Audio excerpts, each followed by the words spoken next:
बहुत बढ़िया। Ma'am, stock market में डाइवर्सिफिकेशन को बहुत इंपॉर्टेंस दी जाती है, लेकिन हम ज़्यादा डाइवर्सिफाई करते हैं तो हमारे रिटर्न्स कम हो जाते हैं। बिल्कुल। तो आपके अकॉर्डिंग कितना डाइवर्सिफाई हमें करना चाहिए? सर आपका क्या कहना है इसमें? हाँ, मेरा इसमें थोड़ा सा अलग व्यू है इनसे।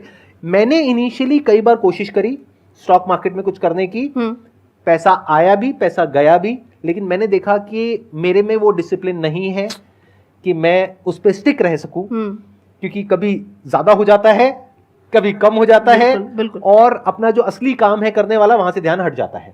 यानी जो बिजनेस है या ये जो सेशंस है, यहां से ध्यान हट जाता है।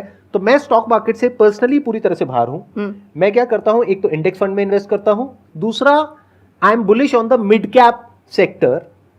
मिड कैप में क्या होता है कि जब मिड कैप लार्ज कैप बनती है ना, तो वहां पे पीई एक्सपेंशन होता है, यानी उसकी वैल्यू एकदम एक्सपोनेंशियली बढ़ती है। तो वहां पे स्कोप ऑफ ग्रोथ बहुत ज्यादा है लॉन्ग टर्म के पॉइंट ऑफ व्यू से। तो इस तरह से मैंने इन्वेस्टमेंट करी हुई है। यानी स्टॉक मार्केट में मेरा जो टाइम है और दिमाग है वो ऑलमोस्ट जीरो है। और वो जो मिड कैप फंड है वहां पे उन्होंने नियर अबाउट 70 स्टॉक्स लिए हुए हैं। तो ये फंडा वहां पे गलत हो जाता है, 10-15 वाला, वो उससे अलग है। क्योंकि म्यूचुअल फंड्स क्या है, वो ज्यादा से ज्यादा लेते हैं ताकि अगर एक कंपनी डूब भी जाए, जो आपका डर था ना इनिशियली कि अगर आपने स्टॉक मार्केट में इन्वेस्ट किया और आपके पोर्टफोलियो का एक बहुत बड़ा हिस्सा एक कंपनी में आपने लगा दिया, एक स्टॉक में लगा दिया है, मानो 20% या 30%, और पास्ट में ऐसे बहुत सारे स्टॉक्स के साथ हुआ है कि उसका रेट था 300 रुपए, 400 रुपए, और वो रह गया 10 रुपए का, 20 रुपए का, 30 रुपए का। ये हो सकता है और हुआ है पास्ट में। उसमें क्या होता है कि अगर आपके अंदर डिसिप्लिन नहीं है और आपने जरूरत से ज्यादा पैसा एक कंपनी में लगा दिया और वो कंपनी बंद हो गई, तो आप फंस गए। लेकिन म्यूचुअल फंड क्या करेंगे, वो पहले आपके पैसे को प्रोटेक्ट करके चलेंगे। यानी 50 से 70 स्टॉक्स में वो पैसा लगा देंगे। तो अगर एक कंपनी पूरी तरह से डूब भी गई, मानो जीरो हो गई, बंदी हो गई कल, तब भी आपका कितना पैसा डूबा? सिर्फ 2%। सिंपल है ना कैलकुलेशन यार, मैथ्स इतनी भी वीक नहीं होनी चाहिए किसी की।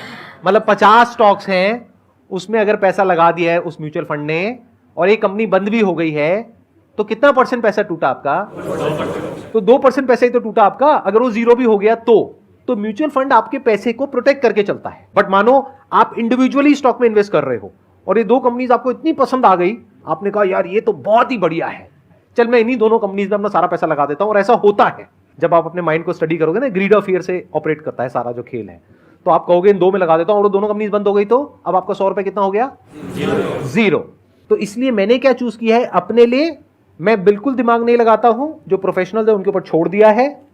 और एक रियलिस्टिक एक्सपेक्टेशन है मेरी, मेरे को 25% रिटर्न नहीं चाहिए, 30% नहीं चाहिए, मुझे 12 से 16% चाहिए।